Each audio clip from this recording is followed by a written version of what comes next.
welcome to CliqueGen. In the previous lesson, you learned how to add and subtract polynomials by combining like terms. The next operations to learn are multiplication and division.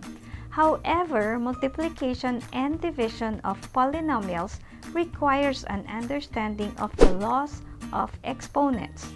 These laws shall be discussed in this lesson. Consider the following problem. A farmer is constructing a rectangular horse corral with the dimensions by 12x cubed y squared by 5x squared y.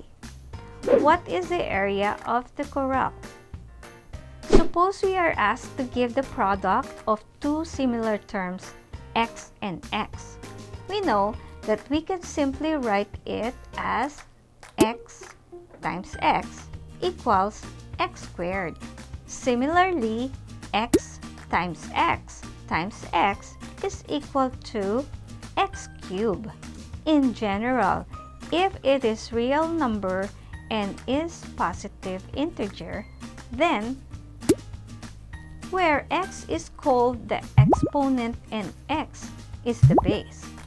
A positive integer exponent tells how many times the base is multiplied by itself. Now, consider the product of two terms with the same base. For example, the product of x squared and x cubed. We can write this expression as law of exponent. Number 1, product of powers.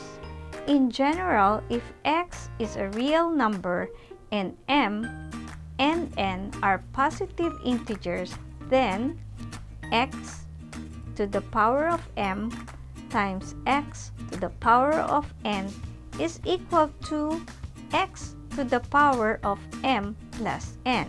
Example. Law of exponent number 2, quotient of powers. In general, if x is a real number, x is not equal to 0, and m and n are positive integers, then example, y to the 5th power divided by y squared equals y cubed. Law of exponent number 3, power of a power. In general, if x is a real number and m and n are positive integers, then example, law of exponent 4, power of a product. In general, if x and y are real numbers and n is a positive integer, then xy to the nth power is equal to x to the n power and y to the n power. Example. Law of exponent number 5, power of a quotient. In general, if x and y are real numbers, y is not equal to 0 and n is a positive integer, then example. Important notes. Any number with 0 exponent is equal to 1. X to the n power is defined as 1 over x to the n power.